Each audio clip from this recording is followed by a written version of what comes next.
그게 왜 궁금한데? 이 장면에서 우리는 착각했을지도 모릅니다. 호수가 진심을 숨긴 채 모른 척했다고요. 하지만 그 대답 정말 무심해서 나온 말일까요? 호수는요, 아무 말도 하지 않았지만 그 눈빛과 행동은 전부 다 말하고 있었습니다. 좋아하지만 말할 수 없는 사람. 그런 사람의 침묵이란 걸 우리는 이제 알게 된 거죠. 오늘은요, 왜 미지는 그날 밤 술에 취한 채 호수에게 달려갔는지, 호수는 정말 미지의 정체를 몰랐던 건지, 그리고 공과 사는 구별하죠 라는 말의 진짜 의미는 무엇이었는지, 오해 예고편과 선 공개 영상, 그리고 그동안의 떡밥을 다 모아 호수의 진심을 함께 파헤쳐 보겠습니다. 호수가 유미래의 회사에 찾아옵니다. 로사의 법정 대리인 자격으로 업무를 협의하러 온 것으로 보이는데요. 그런데 엘리베이터 앞에서 그곳에서 일하고 있는 미래를 마주치게 됩니다. 물론 그녀는 진짜 미래가 아니라 미지입니다. 엘리베이터에서 타려는 미지를 본 호수는 갑자기 문이 닫히기 전에 재빨리 빠져나가며 말하죠. 공과 사는 구별하죠. 공과사는 구별하죠. 단호하게 들리지만 그 걸음엔 당황스러움이 묻어 있었고 표정엔 어딘가 피하고 싶은 감정이 드러나 있었습니다. 이 말과 이 행동, 적어도 로사 관련 업무로 만날 때에는 나는 너와 아무 사이 아니다. 그냥 업무 관계일 뿐이다. 라는 의도로 담은 선긋기로 보일 수 있죠. 하지만 그 말과 달리 호수의 눈빛은 너무 복잡해 보입니다. 사실 저라도 그럴 것 같긴 합니다. 결국 속상했던 미지는 술에 취한 채 호수의 집 앞에 찾아온 걸로 보이는데요. 호수가 사는 아파트 로비에 주저앉아 전화를 걸고 감정을 주체하지 못한 채 호수를 부릅니다. 이호수 나와. 너 자꾸 이따위로 굴 거야? 그게 왜 네가 그게 왜 궁금한데? 화가 섞인 고백 같은 말들이 쏟아집니다. 와, 이거 완전히 사랑 고백 아닌가요? 그리고 그녀는 한 가지 꼭 집어 물어봅니다. 이 질문은 단순한 해명 요구가 아닌 것 같았어요.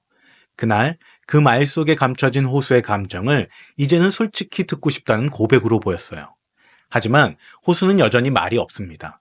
한참을 말없이 그녀를 바라보다가 무언가를 말할 듯 입을 열다 이내 멈춥니다. 그의 눈빛엔 머릿속으로 수없이 망설였던 말들이 고스란히 담겨 있었죠. 그런데 이 장면에선 남자인 저도 왠지 미지가 되어버리고 엄청 두근거리더라고요. 여러분도 그런 마음이셨죠? 그 순간 우리는 알 수 있었습니다. 호수는 이미 그녀가 미지라는 걸 알고 있다는 것을요. 앞에서 호수는 말했었죠. 미지는 내 첫사랑이잖아. 이 말은 미래가 미지라는 걸 인지하지 않고는 나올 수 없는 대사라고 저는 생각하는데요. 게다가 그 말은 다른 사람에게 한 것이 아니라 바로 그 미래라고 불리는 인물 앞에서 나온 말이었으니까요. 그런데도 왜 호수는 아무 말도 하지 않았을까요? 어쩌면 미지가 아직 말하지 않은 진실을 자신이 먼저 들추고 싶지 않았던 거일 수도 있습니다. 왜냐면 호수는 늘 상대가 준비될 때까지 기다려주는 사람이었으니까요. 미지가 왜 미래인 척을 하고 있는지 그 사정까지 알고 나서야 비로소 자신도 말할 수 있다고 생각했을지 모릅니다. 그래서 호수는 공과 사는 구분하죠 라는 말로 감정을 감추고 일처럼 행동하며 거리를 유지하려고 합니다. 하지만 지금의 이 눈빛과 침묵은 이미 모든 걸 들켜버리고 말았습니다. 호수는 말로는 선을 긋습니다. 공과 사는 구별하자면서 회사에선 철저하게 미지에게 거리두기를 하죠. 하지만 그 말과는 달리 호수의 눈빛은 너무나 복잡합니다. 단호하게 말했지만 그 걸음엔 당황스러움이 묻어 있었고 표정엔 어딘가 피하고 싶은 감정이 담겨 있었죠. 말은 명확한데 감정은 그렇지 않았습니다. 호수의 그런 태도는 미지에게 상처가 되었습니다. 어쩌면 미지는 자신의 정체를 호수가 이미 눈치채고 있다고 느꼈을지도 몰라요. 그런데도 아무 말 없이 거리를 두는 호수의 태도, 그게 더 아프게 느껴졌을 수도 있습니다. 회사 안에서도 점점 감정은 흔들리기 시작합니다. 로사의 상태, 그리고 호수의 말 한마디, 눈빛 하나하나까지 모든 게 미지의 마음을 뒤흔듭니다. 결국 감정은 쌓이고 쌓이다 술이라는 매개체를 만나 폭발하고 말죠. 술에 잔뜩 취한 미지는 호수 집 앞에까지 찾아왔습니다. 전화로 말했죠.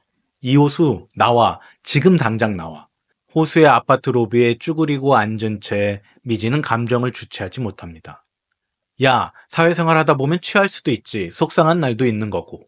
감정이 얽히고 설킨 말들이 터져 나옵니다. 자식이 말이야. 이랬다가 저랬다가 사람 헷갈리게 말이야.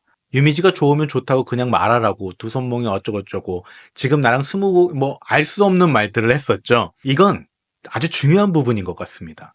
기억을 되짚는 질문이 아니라 헷갈리게 만드는 감정에 대한 항의로 보이는데요. 좋으면 좋다고, 싫으면 싫다고 말하라는 거죠. 네가 그게 왜 궁금한데? 라는 이 호수의 대사는 무심한 척하면서도 마음이 다 보이는 말이었습니다. 진짜 속뜻은 너 지금 나한테 감정 있는 거야? 궁금한 이유가 혹시 너도 나한테 마음이 있으니까 그런 거야? 라는 뜻이 숨겨져 있는 것만 같죠. 네가 궁금하게 했잖아. 그리고 그때 진짜 분명히 두서 혼자 올라갔다고 했잖아. 근데 도와줬다는 거 그게 무슨 말인데 해명해 똑바로 말을 해보라고요 하면서 술에 취해서 무슨 말인지 모른 듯한 이런저런 말. 이 장면 바로 말은 꼬여있고 논리는 뒤죽박죽이지만 그 안엔 한 가지 말만 합니다. 나 좀 알아봐줘 라는 감정이 가득한 것만 같습니다. 호수는 아무 말도 하지 못합니다. 대신 말할 듯 말 듯한 눈빛으로 미지를 가만히 바라보죠. 그 눈빛 속엔 너무 많은 말이 숨어 있었습니다. 혼란, 망설임, 미안함, 그리고 어쩌면 아주 오래전부터 숨기고 있던 진심까지. 이제 이 둘은 말이 아니라 감정으로 서로를 건드리기 시작합니다. 아직 아무 말도 하지 않았지만 그들의 관계는 이미 새로운 국면으로 들어서고 있었습니다. 호수는요, 사실 늘 조심스러운 사람이에요. 자기 감정부터 먼저 드러나는 걸 굉장히 어려워하는 사람이죠. 그래서였을 겁니다. 미지야, 나 너 안다. 라고 먼저 말하기보다는 미지가 먼저 스스로 말해주기를 기다리고 있었던 거죠. 하지만 그 태도가 미지에게는 너무 혼란스러웠을 거예요. 호수가 정말 알고 있는 건지, 아무것도 모르는 건지, 도무지 감이 잡히지 않으니까요. 게다가 호수의 눈빛과 행동, 항상 선을 넘을 듯 말 듯한 거리감까지. 이건 호수 자신도 혼란스럽기 때문일 겁니다. 말은 선을 긋지만 감정은 이미 넘어서 있었으니까요. 호수는 미래를 볼 때마다 자꾸만 미지를 떠올립니다. 하지만 동시에 같은 사람일 리 없어 라며 계속 스스로를 설득하고 있겠죠. 설마 진짜 미지일 리가 없어. 잘못 알아보면 더 상처 주는 거잖아. 그래서 호수는 말 대신 눈빛으로 묻고 표정으로 확인하려 했던 건지도 모릅니다. 그리고 5회 예고편에서는 그 긴장감이 확 폭발했죠. 엘리베이터 앞에서 호수는 미래 역할을 하고 있는 미지를 보게 됩니다. 같은 엘리베이터를 타야 하는 순간 호수는 손을 멈추고 엘리베이터에서 급하게 빠져나옵니다. 공과 사는 구별하죠. 말은 그렇게 하지만 호수의 표정은 너무나 복잡했습니다. 진짜 감정을 들키지 않으려 애써 정색하는 얼굴. 딱 보면 알죠. 호수는 지금 감정에 휘말릴까봐 도망친 겁니다. 하지만 결국 미지와 호수는 다시 마주하게 됩니다. 회의실에서 업무로 만난 두 사람. 김로사님 대리인 이호수입니다. 말은 딱딱하게 했지만 그 표정과 눈빛은 감정을 꾹꾹 눌러 담고 있었어요. 그리고 그 다음 장면, 술에 취한 미지가 호수 집 앞을 찾아옵니다. 너 자꾸 이따위로 굴 거야? 네가 그게 왜 궁금한데? 이 짧은 대화, 둘 다 감정을 너무 많이 감추고 있어요. 호수는 왜 궁금하냐는 말 속에 혹시 너 지금 나한테 감정 있는 거냐? 는 확인을 넣었고 미지는 그게 왜 궁금하냐니 호수 너 때문에 내가 이렇게 됐잖아 하는 마음을 꾹꾹 누르고 있었던 거겠죠. 이제 두 사람의 대화는 말보다 감정이 더 먼저 드러나는 지점까지 와버렸습니다. 거리는 가까워졌지만 말 한마디가 더 멀게 느껴진 순간 이렇게 쌓인 감정은 곧 폭발할 수밖에 없습니다. 호수는 이런 감정에도 불구하고 계속해서 선을 긋습니다. 공과 사는 구분하자고 말하고 사람들 앞에서는 로사의 대리인일 뿐인 척하죠. 하지만 그런 말들이 무색하게 감정은 자꾸 흘러나오고 있었습니다. 눈빛, 말투, 행동, 그리고 엘리베이터에서 급하게 빠져나오던 그 순간까지.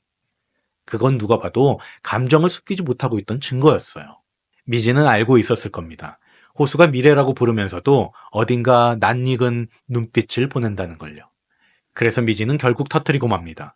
호수가 자꾸 애매하게 굴고 말과 행동이 다르니까 더 이상 참을 수 없었던 거예요. 그때 너 뭐 두선몽이 어쩌고 두서 혼자 알 수 없는 그 술에 취했던 고백을 했었잖아요. 그 말은 단순히 회상이 아니었습니다. 정확한 진실을 캐내려는 게 아니라 감정을 확인받고 싶은 마음의 분출의 상태였던 것 같습니다.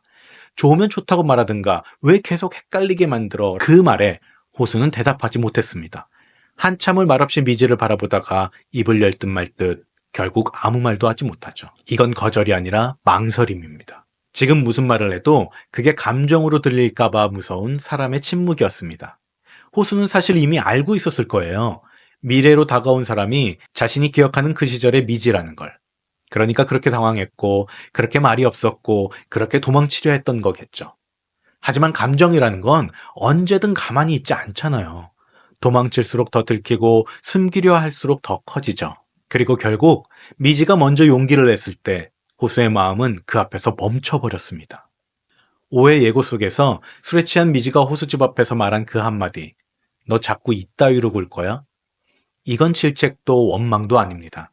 미지는 이미 너무 많이 상처받았고 너무 많이 참았고 그래도 한 번은 솔직해지고 싶었던 거예요. 그 말은 사랑의 고백이라기보다는 존재에 대한 인정받고 싶은 외침이었습니다. 호수는 대답합니다. 네가 왜 그게 궁금한데? 말은 여전히 무심한 척하지만 그 속엔 감정이 잔뜩 묻어 있습니다. 왜 궁금하냐니? 호수 너 때문에 내가 이렇게 됐잖아. 미지의 진심은 그 침묵 속에서도 선명하게 들렸을 겁니다. 이제 우리는 알 수 있어요. 오해에선 미지와 호수 사이의 거리, 말이 아닌 감정으로 움직일 거라는 걸요. 호수는 이미 진심을 들켰고 미지는 그걸 알고 있습니다. 이제 남은 건 그 감정을 누가 먼저 입 밖으로 꺼낼 수 있느냐입니다. 구독과 좋아요, 알림 설정은 더 좋은 영상을 제작하는 데 힘이 됩니다. 지금까지 D집 드라마집이었습니다.